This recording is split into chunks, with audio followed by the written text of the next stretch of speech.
地球上有那么一片神秘的大陆，一般人还是很难接近。这个地方呢有山低、气压低、温度低、氧含量低。他先后11次去过那样一片神秘的大陆，开创了人类历史上的一个首次。真正能体会到九死一生，零下50几度了，话都说不过来。05年的时候呢，我们把5星红旗插到了南极冰盖的最高点。他是中国极地研究中心研究员，中国南极昆仑站首任站长李苑生。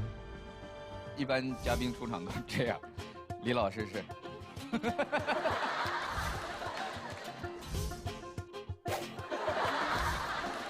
您跟企鹅待的时间长吗？玩不在一块儿。那您和谁玩呢？在南极洗澡吗？这个是很纠结的事情。从1984年，我国首支南极科学考察队成立，直至今天，第35次南极科考正在进行。他们历经多少惊心动魄和振奋人心的时刻？放车下去，结果一辆车就掉到冰裂隙里面去了，海水涌进来，然后把它冲出去，挑战人类的极限，挑战科学的前沿。南极是可以一生追求的事。我的时代答卷，本期演讲者李苑生。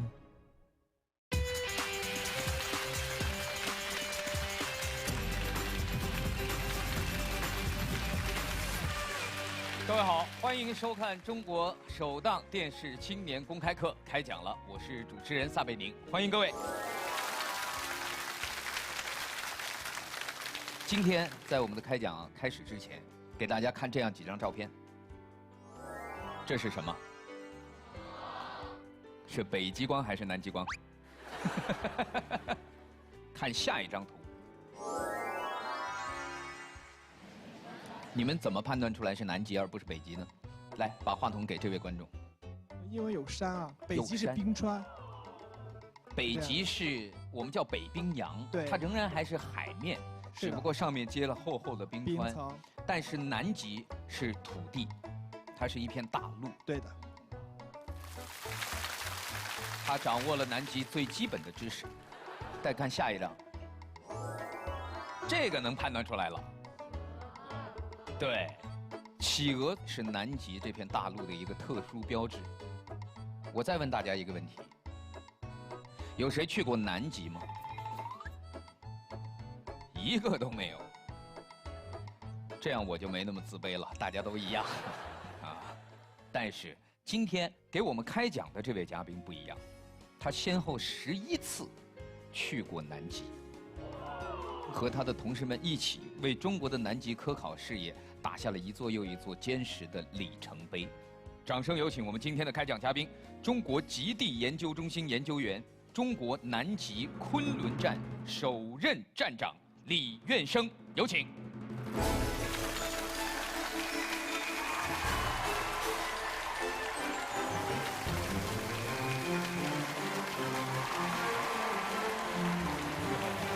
欢迎您，来，您慢点。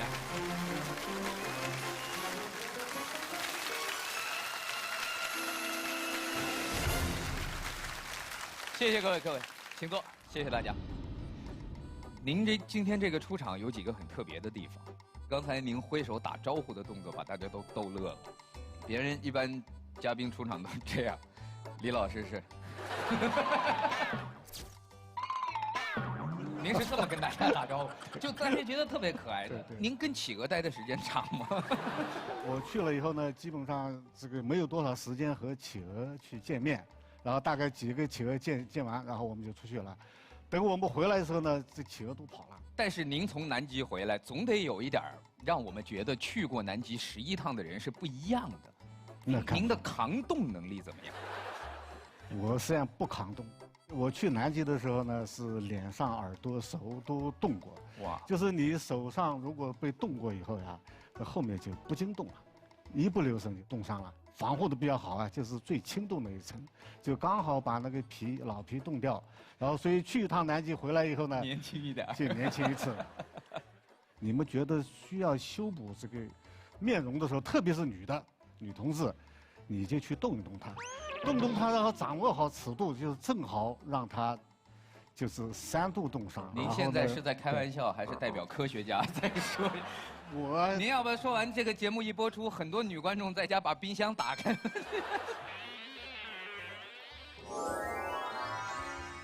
哦，你好。果然年轻多了，感觉。这是哪一年的时候？这是在2009年的1月份。10年前，差不多。10年前。所以您11次去过南极，据说您还去过北极。去了2次北极，黄河站去过1次，然后这个北冰洋考察，我作为首席去过1次。太羡慕了！地球的2个极点，您都是亲自去看过。刚才我在您出场之前，简单的考察了一下现场的年轻人，我觉得他们还可以，对极地知识基本有了解。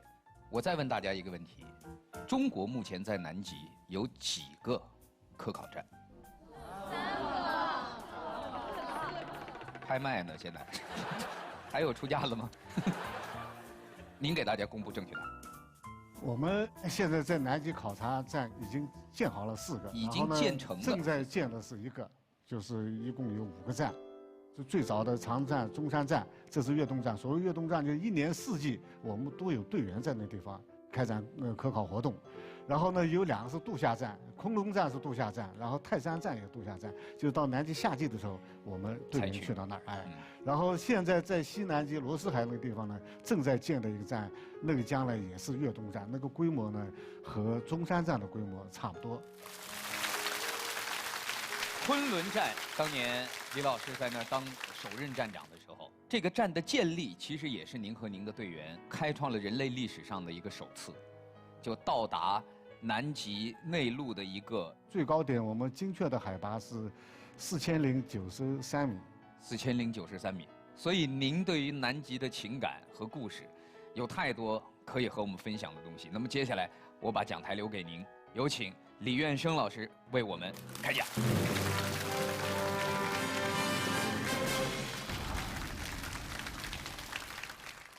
站到这个讲台上，我实际上感觉到压力很大。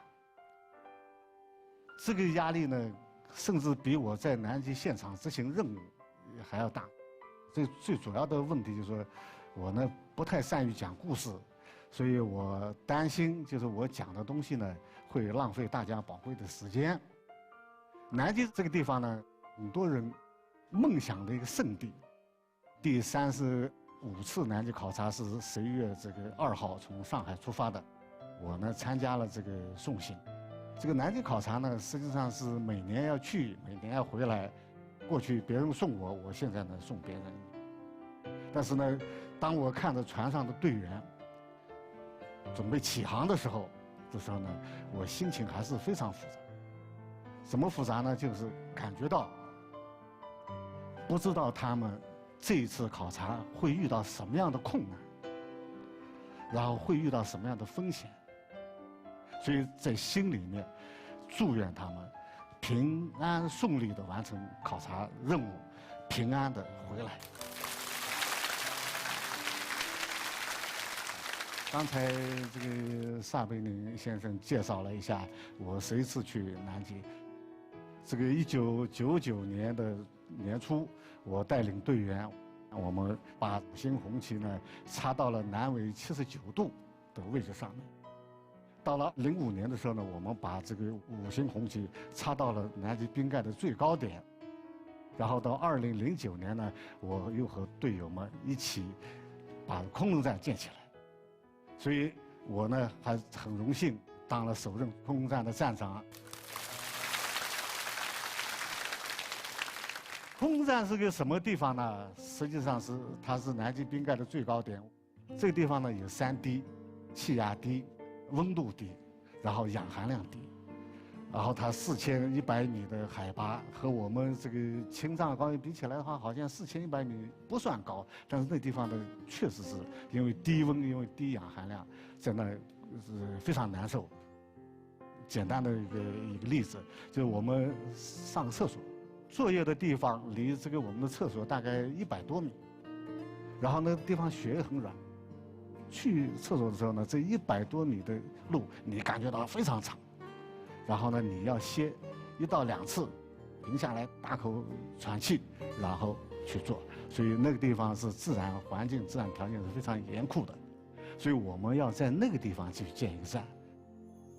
建空洞站最大的困难就是运输，我们一次运输呢是这个500吨的建站物资，我们当时计划了是12辆车，在雪龙船遇到乱冰区，当时有4、5米的冰，然后放车下去，结果1辆车就掉到冰裂隙里面去。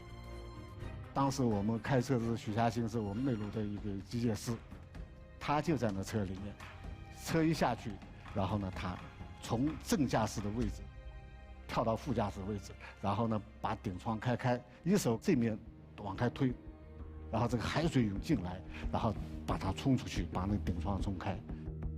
脱离的时候呢，他的一只鞋被这个里面挂住，后来他把那个鞋蹬掉，然后又顺着那个车掉下来那个水道，又浮到水面上，自己爬上来。那个是真正的九死一生，只有1线的这个情况下面，老徐抓住了，把他自己救回来了。然后呢，我们把所有的东西集中起来以后呢，出发不到500公里，我们另外的3辆车在路上抛锚了。所以这个最后的500吨的建站物资呢，我们是用8辆车运上去的。为了运输这些东西呢，那一段时间几乎上每天半夜这个宿营，然后到第2天7、8点钟起来继续行走，然后呢要抢时间把这个站建起来。经过20天，我们终于把全部物资全部拉上去，一件都没丢。然后呢，又经过这个2个星期在空中站把这个站建立起来。到这个2009年的1月27号，我们正式宣布站建成了。到现在为止，空中站那个地方是人类不可到达之地，然后我们中国人首先到了那个地方。空中站建立起来以后呢，是一个非常大的一个里程碑，在我们国家的南极考察，标志着我们在南极的内陆深处具备了考察能力。我们可以依托空中站开展这个深冰星重大科学工程，然后天文观测，然后冰下地质，然后大气环境的观测等等一系列南极最前沿的科学调查、科学研究，这是非常不容易的。我是做这个冰川的工作，通过冰芯的气候记录的重建，看看在过去地球历史上它气候是怎么演变的。在这个降雪在压成冰的过程里面呢，会把气体包含进去。气泡就是过去大气的样品，现在地球大气的这个样品，冰芯里面是最直接的。我们那个地方是3100米，要把它打透，然后这个里面应该是取到连续的冰芯。我们希望重建过去100万年以来的气候记录，然后我们可以研究在气候转型过程地球生态界的变化。所以我们要找古老的冰连续的长周期的气候记录，这是我做的主要的工作的意义。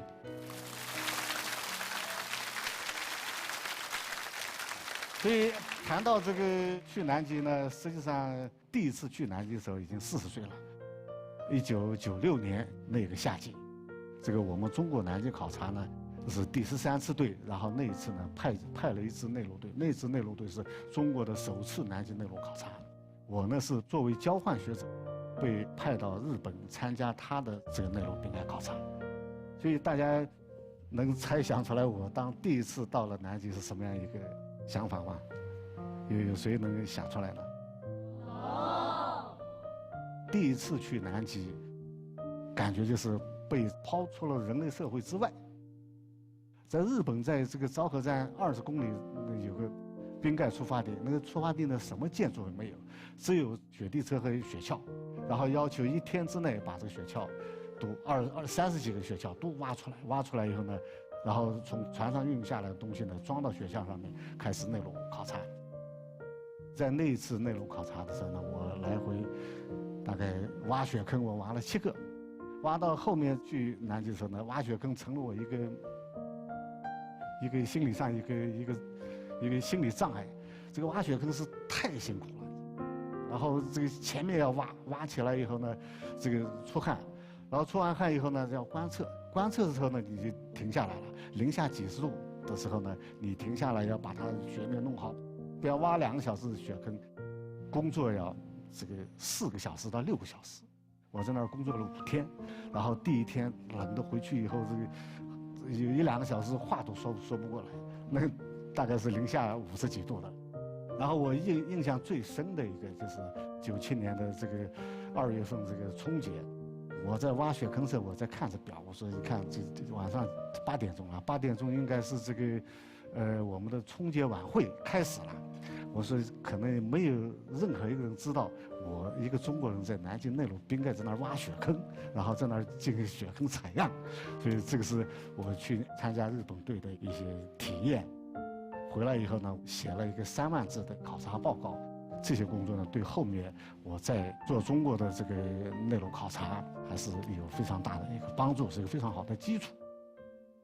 98年到99年，在第15次队，也就是我们中国的第3次内陆考察队，那一次是完全用的是中国自己产的雪橇，挺进到南极内陆冰盖这个1100公里，然后呢，为后面的内陆考察奠定了非常坚实的基础。但是那次队呢，做的是非常不容易的。那次队首先要把装备从雪龙船上运到中山站，当时我们没有飞机，我们只能去靠这个海边运输运上去。到了中山站以后呢，再用这个车经过5公里的山路，把这些重装备运到出发地。从雪龙船到中山站，我们那次是第1次执行这个大型车辆的这种冰上的卸货，那次呢是差一点出了问题。我开的那个车的这个履带压到这个槽一缝的时候呢，就感觉到这车这个尾就向下沉，车就这样翘向下沉。这时候呢，也没有其他的办法，就只有再一脚把油门踩到底，就是迅速通过，就是整个颠过去，整个后面我的履带基本上都陷到水里面，那底下可是海水，冰厚大概就是1米，所以那是非常危险，但是我们通过去了。所以通过那次呢，就是我们内陆的队员在冰上卸货的时候，大家就看到这个内陆的队员非常果断，要停就马上停，要过就坚决的过，中间不犹豫。然后呢，到了中山站以后呢，我们这些雪橇是没有笼子的呀，然后5公里的山路要走过去。我们为了保护雪橇，然后事先呢用厚钢板在给雪橇穿上鞋，然后呢用拖拉机硬把这个雪橇在石头地上拉到那个出发地。然后我们再上去呢，我们那次是用的国产雪橇，我们国家呢过去没有造过这种大的雪橇，所以我们当时呢就是没有图纸，按照这个拍的照片去找，设计都有问题，一路上全是故障。要不就这儿断了，要不就那儿坏了。坏了以后呢，只有用钢丝绳绑。我们这么粗的钢丝绳，好在我们带了很多钢丝绳，然后呢，所有的雪橇最后是全部用钢丝绳绑回来的。但是我们挺进了1100公里，我们已经进到倒麦的这个区域，然后我说离倒麦最高点大概也就不到200公里的路程，我们下一次可以冲击倒麦最高点。到这个2004年、05年，然后呢，那一次的目标就是冲击倒麦最高点。实际上，我们去的那个地方是人类第1次去过那儿，以前没有人去过。然后那一次的工作呢，我们是确定了最高点的位置，然后我们测定在倒麦地区呢，这个最高点的区域从在3000米以上冰厚的地方，然后这就非常适合打生冰芯。然后第3个的话呢，我们测出了那个地方的这个温度是零下58.4度，那是南极冰盖温度最低的区域。奈切尔和Science这2个是国际上顶级的科学杂志，报道了我们那次考察行动，后面呢连续2年跟踪了我们倒麦的工作。这张照片是我们在那次登顶的时候。我们在最高点做了个标志，然后呢，上面呢留了一面五星红旗，然后我们12名的队员在这儿留了一个照片。我现在看到这张照片还是很，就是说我们这几个人在强大的国家的支撑下面，我们到了南极冰盖最高点。我们个人呢很渺小，就是有幸做了这件事情，做了参与者、见证者、实践者。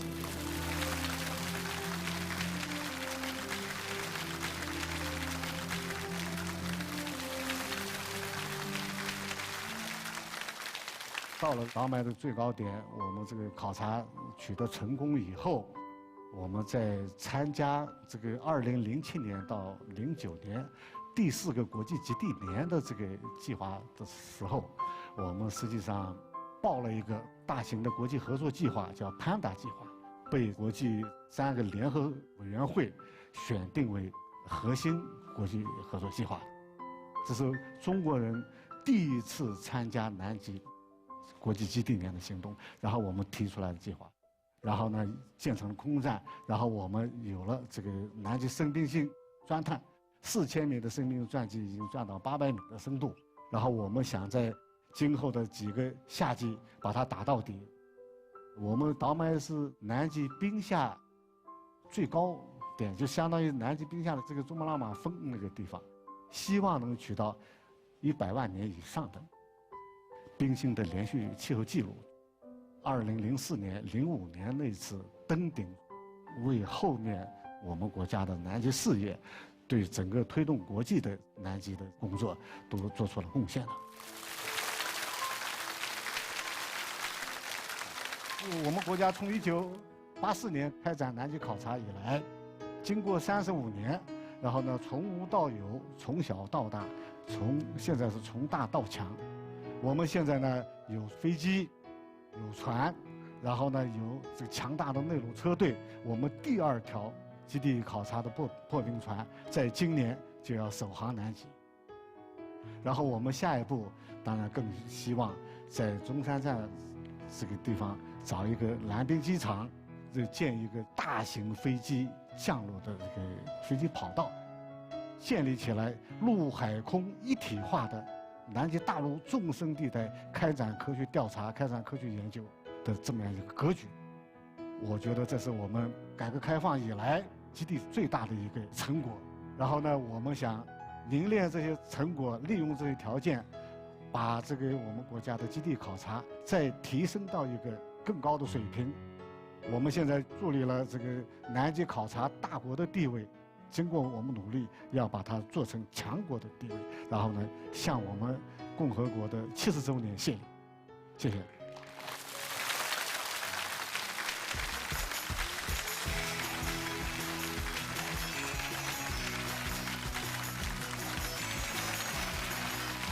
谢谢您，谢谢李站长，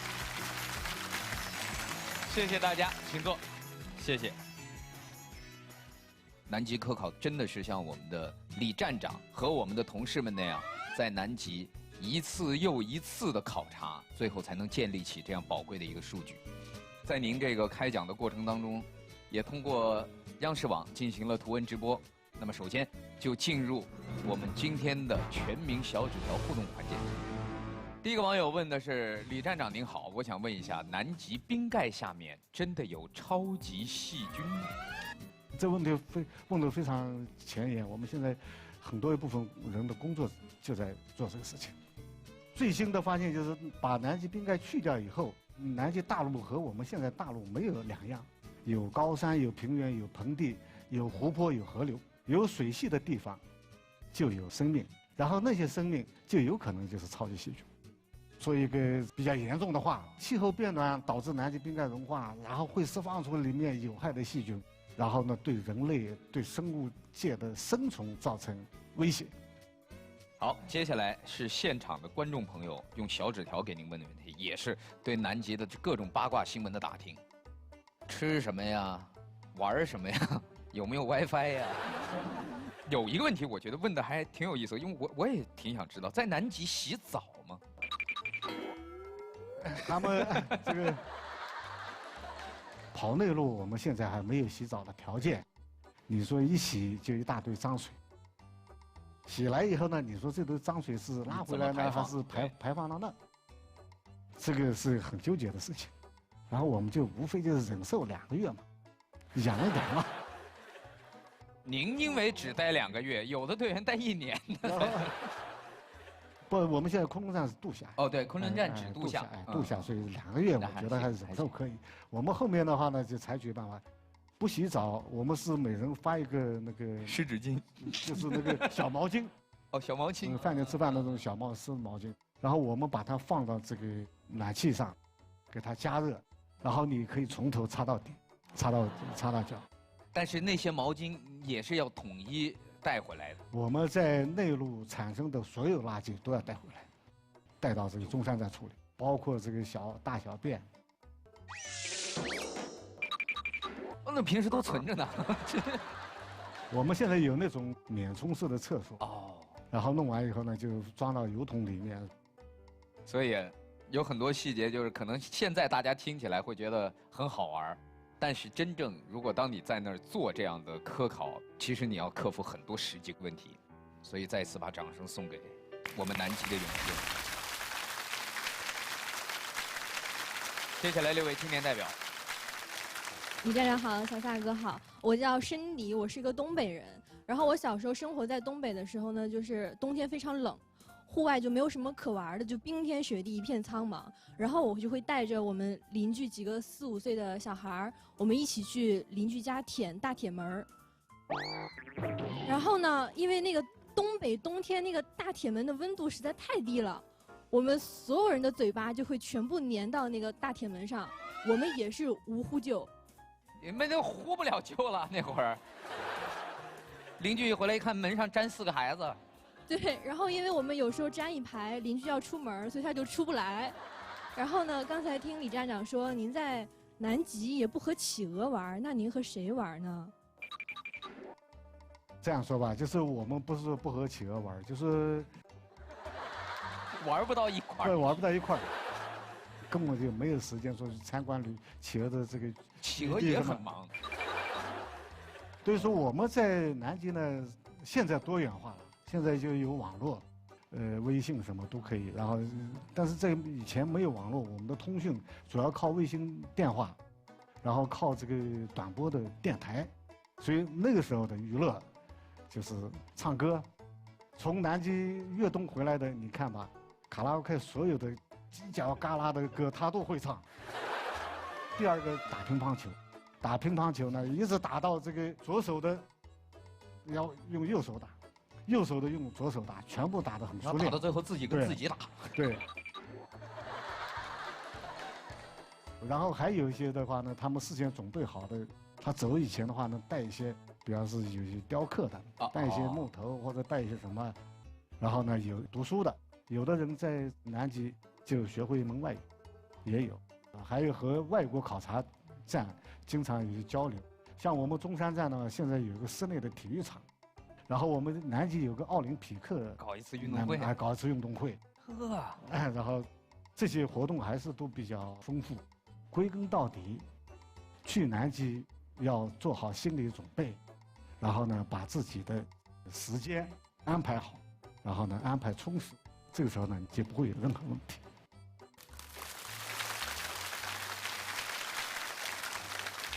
其实现在还有很多南极的旅游的项目。然后我在想，可不可以搞一个这个南极美容专项旅游，大家可以去集体变年轻一下。那想问一下李站长，不用去南极，家里冰箱够了。那想问一下李站长是如何看待当下的这种很流行的南极旅游项目的？人类在南极的活动，应该说任何活动，包括你这个科考活动、旅游活动好，它对南极的环境肯定会带来影响。然后呢？我们现在能做的事情的话，如何把影响降到最低？绝对的说是没有影响，那就是绝对的禁止南极的一切活动。这现在是做不到。南极这个地方呢，确实非常神圣，能到那地方看看是很多人的梦想。通过旅游的形式呢，这个还是要有一定的管理，把这个所有的这个规范起来。规范起来呢，就是第一个保证这个对南极的环境影响放到最低，第二个，你要保证安全。所以很多人如果想去南极旅游，肯定理由都是说，我这梦寐以求。但是，如果真的爱那片地方，还是要给他一个休养生息的空间和环境。谢谢李站长，谢谢您这么精彩的分享。谢谢。下一位，来，小撒你好，李老师你好，我就是刚才李老师所说的那些在中山站唱卡拉 OK 的科考队员之一。他在中山站越过冬。哇！我在中国的南极中山站不间断地驻守了将近500天的时间，经历过了1次完整的极夜和2次极昼。这是一张在中山站拍摄的一个晚上极光爆发的一个场景。这个极光就像一头巨大的绿色鲸鱼一样，它正在亲吻着我们正在熟睡的一些考察队员，因为它的嘴部那边就是我们粤东宿舍，我的一些同事就在、粤东宿舍，对，就在里面在睡觉呢。我当时就觉得特别的不可思议。你的专业是专门的摄影吗？还是没有？我是做大力测量学的。南极中山站负责我国的北斗导航卫星地面的观测站的一个运行和维护。所以说我也非常的清楚，当那些身处在南极的这些科考队员们，他们其实几乎是与外界隔绝的，在极端艰苦的环境下去执行那些非常单调的工作。所以我非常想问问李老师，在您的漫长的南极生涯当中，有没有那么一些瞬间，会让您觉得之前那所有的辛苦付出都是值得的？我是没在南极越过冬，所以我说我非常佩服的是越冬的队员。我们到倒麦这个地方再艰苦再什么，毕竟只有2个月，然后咬咬牙就回来了，然后2个月不洗澡，咬咬牙也就回来了。但是你这个在那儿500多天是非常不容易的，要克服非常多的困难。南极这工作你说很艰苦很什么，但是每一次做南极，我们还都是把这个事情呢向前推进了一步。当看到这个通过自己的努力把这个事情向前推进，哪怕一小步，我觉得这种努力都不会白费。到南极当然我们也不会去追求空前绝后，说我做完以后后面小撒你不用去了，你要相信后面的人比你做得更好。所以你想到整个这个事业有你的贡献，我觉得这一点都不会觉得这个不值得。尽管李站长对很多问题的描述，大家都可以感觉到非常轻松简单。你比如说我们在南极的工作就是推进一小步，但是大家知道吗？也许他们的一次发现，包括像您打的那个冰芯，可能就能把地球的气候记录一下子往前提几十万年，是多么了不起的事情。随着我国对南极科考的这个力度不断的去加大，我就觉得我国的南极科考事业就像一个孩子一样，是一个在不断的成长过程当中的。那么在您看来，我国现在的南极科考现状的话，是处于一种青春期的这种叛逆期呢，还是说已经步入了稳重的成熟期？我现在讲，我说我们这个南极考察呢，是最近30几年发生的事情。在84年以前，我们没有南极的北极的概念，空白。所以我们经过这么多年的话呢，实际上我们从无到有，然后从小到大，从大到强。我们现在呢，在国际上说南极考察的大国，这个地位是确定了。但是不是强国，那需要继续努力。所以我觉得应该是已经成熟化，然后呢，走到国际舞台上面，在和国际上面可以开展合作，也在某些方面也可以这个牵头一些项目，到了这种阶段，所以我觉得这个应该是壮年向上的一个阶段。谢谢李老师，我也非常期待下次能有机会能够跟你一起在中山站唱卡拉 OK 打乒乓球。谢谢，谢谢李航。来，下一位。李老师您好，撒老师您好。你好。我是来自这个科普类的公众号的主编，然后在来之前呢，就是征求了一些问题，脑洞非常的大，说这个南极科考的队员会跑到这个野地里边，然后脱个光膀子，然后说，因为觉得这个南极的细菌或者病毒它是失活的，所以你即使脱了光膀子也不会感冒啊。这是一个流言，我不知道它是真是假。在南极呢，确实很干净，你没有这个病毒，你就不会染上感冒。所以在南极长期非常干净的环境下面，在李航应该有经验，长期在那待的回来以后，你的这个身体的抵抗力不行，太干净的话呢，免疫系统都不起作用。免疫系统的话呢，就不受攻击，你免不启动系统如果没有外来的这种病毒带入的话呢，它是不会感冒。所以你脱光了打个管儿，然后除了能冻坏，那不会什么。都最后比感冒还可怕。我们在南极都脱光过，然后这都这个，确实没有感冒是吧？对，不会感冒。但是我有一次在南极确实感冒了，就是在97年的时候的俄罗斯的船过来，他们把这个欧洲的感冒带过去，带过来以后呢，那个感冒确实很麻烦，我在那儿大概1个多月都没好。然后第二个问题呢，是一些这个女生可能比较关心的问题啊，就是有的化妆品品牌它会宣传自己的产品里边含有这个极地植物精华，这个可能很多人都见过，然后说能够防辐射、防冻、防热、防蜕皮，啥都能防。在南极的这个植物，长治站南纬62度那地方，它的植物也就是一些地衣，然后在中山站南纬69度就是台阶。然后我们照相机照下来，说这是植物园，实际上就是很少的。所以他说在南极提出低温的植物的这种精华，不太可能，没有那么多的植物，这是一个。第二个，根据南极环境保护这个条约，南极的所有的动植物的标本是禁止采，它从哪来这个？它如果采来的都是违法的。谢谢李老师的这2个问题啊，我带来这2个问题的一个目的呢，实际上是作为一个科普号的主编，我们经常会在后台遇到各种各样来求助我们的问题，让我们来辟谣。那我们确实也忙不过来。然后像李老师这样的科学家，他平时科研工作也很忙，也忙不过来。所以能够通过开讲了这样一个很好的节目，向全国观众来推广这样的一些更加有科学素养的辟谣的方法，我觉得是很好的。然后还有一个就是我个人比较感兴趣的问题了，就是您刚才提到说中国将要在这个中山站边上选址，然后造一个蓝滨机场。那我想知道，就是在此之前，中国是借用了哪些国家的某几个机场来完成这个长距离快速的运输呢？我们现在有一架固定翼飞机，有这架固定飞机的话呢，雪鹰601就可以把中山站和这个附近几个机场联系起来。我们601这个飞机呢是这个雪橇的滑板，所以在雪上就可以降落。所以中山站附近呢有个俄罗斯的一个雪上机场，所以我们是借用它的机场。但借用它机场呢，每年要去和他去讨论，要谈很多事情。总还是用别人的东西。总之，在这种情况下呢，我们觉得我们自己要在中山站附近修一个蓝滨机场。修个蓝滨机场的话呢，可以降落大飞机，这样的话，我们的运12就可以飞上去了。好的，谢谢李老师为我们带来这么好的科普知识。下一位，李老师您好，小蔡老师好。南极呢，就是作为全球气候变化影响最明显的地区，已经带来了哪些影响和改变？南极的这个变化呢，现在是比较明显，尤其在西南极。然后在东南极呢，融化这个现在看的不像西南极这么明显，但是呢，它的这个降雪量增加了。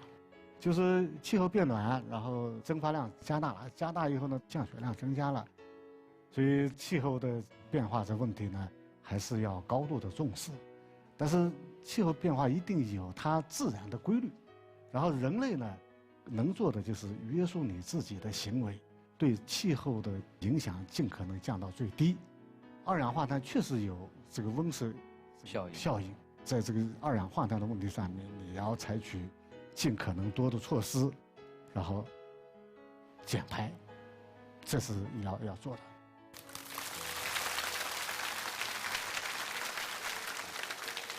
像您说的，就是人类确实是应该做更多的事情。我现在在做一个科学探险的一个项目，是以这个穿越全球3极的这种科学探险，去让大家了解极地，并且呢，去一起来面对气候变化，并且积极响应。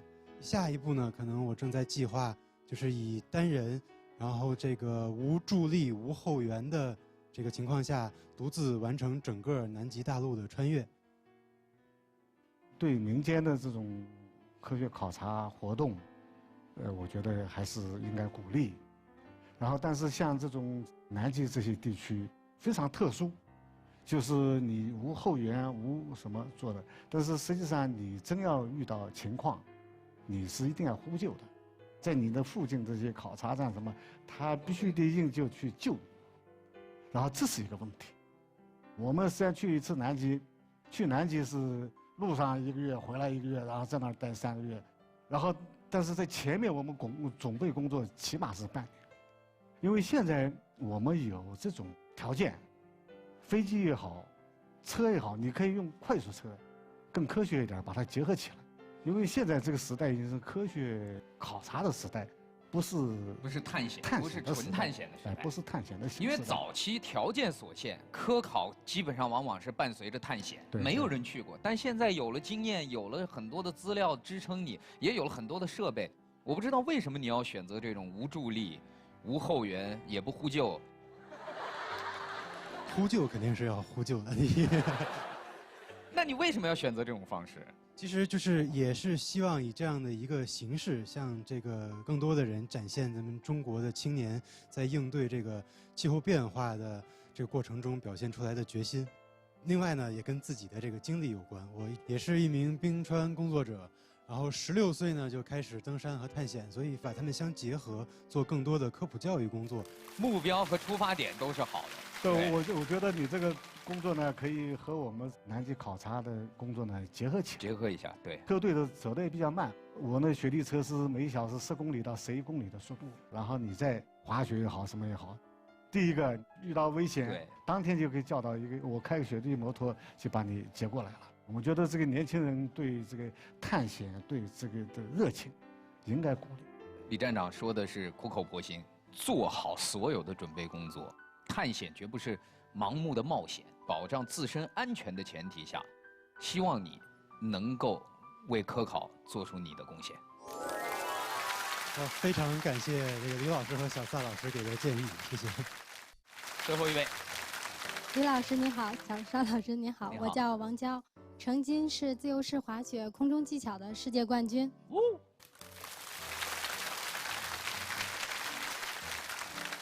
自由滑雪空中技巧，是不是就是那个滑起来之后有一个台子，然后飞到空中以后翻跟头啊什么，最后咵要落下？对，落地那个项目是。那了解，很刺激、很惊险的那个，挑战性很强。就我作为专业的运动员，因为长期的专业训练会有一些伤病，就是我想问问您，长期在那么冷的情况下做科考工作，会不会也有一些所谓的职业病？对您的健康会有影响吗？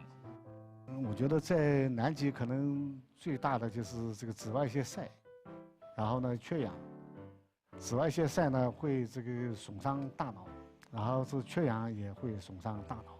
就是你跑上几次以后，你发现的记忆力不行了，这完全不行了。这种都是不可逆的。办法就是说，第一个就是防紫外线防好，然后第二个就是在这个内陆活动的时候呢，要尽可能多的深呼吸，不要处在这个缺氧的状态。然后像我这个膝盖，就是我采那个血样是跪在那地方。膝盖就是寒气非常大，就是一个变傻了，一个腿不行了。所有的事儿从您这儿说出来，都感觉不是事儿，但其实仔细一想，这真的是我们科考的所有的这些科学家付出的自己健康的代价。南极科考并不是一个轻而易举的任务，直到今天为止，中国仍然还在向着一个极地科考的强国的方向，在不断的努力。所以我在想，您科研工作最重要的一件事是挖这个南极的冰芯，取冰芯，对，取冰芯。突然有一句诗，我觉得特别适合送给他们，那就是“洛阳亲友若相问，一片冰芯在玉壶”。感谢，谢谢您今天来到现场，给我们带来如此精彩和震撼的开讲。也祝愿您和您的队员在未来所有的科考当中顺利平安。好，谢谢，谢谢，谢谢。下一期开讲再见。